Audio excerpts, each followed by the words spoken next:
मध्ये आपलं पुन्हा एकदा स्वागत। नजर टाकूयात या तासाच्या हेडलाईन्सवर। Headlines brought to you by Chitale बंधू।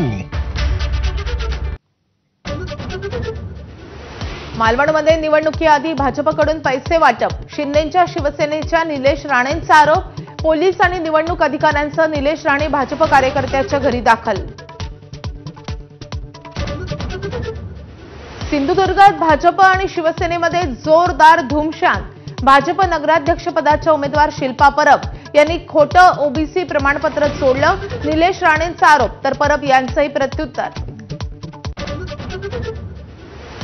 पालघरच्या निवडणूक प्रचारामध्ये महायुतीच्या नेत्यांकडून एकमेकांचं वस्त्रहरण। अहंकारामुळे रावणाची लंका जळाली, शिंदेंचा चिमटा, तर लंका जाळतो म्हणणाऱ्यांकडे दुर्लक्ष करा, फडणवीसांचा टोला।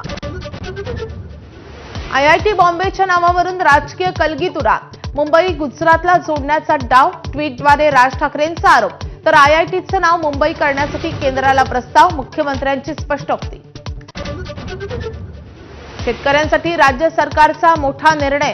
पूरस्थितीमुळे शेतकऱ्यांनी शेतीसाठी घेतलेल्या कर्ज वसुलीला 1 वर्षाची स्थगिती, सहकारी कर्जाचं पुनर्गठन करण्याचे आदेश।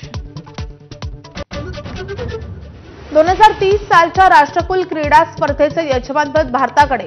ग्लासगोमधल्या कॉमनवेल्थ स्पोर्ट्सच्या आमसभेमध्ये भारताच्या नावावर शिक्कामोर्तब, अहमदाबादमध्ये भरणार राष्ट्रकुल खेळांचा मेळा। युनेस्कोच्या पॅरिसमधील मुख्यालयामध्ये डॉक्टर बाबासाहेब आंबेडकरांच्या पुतळ्याचं अनावरण।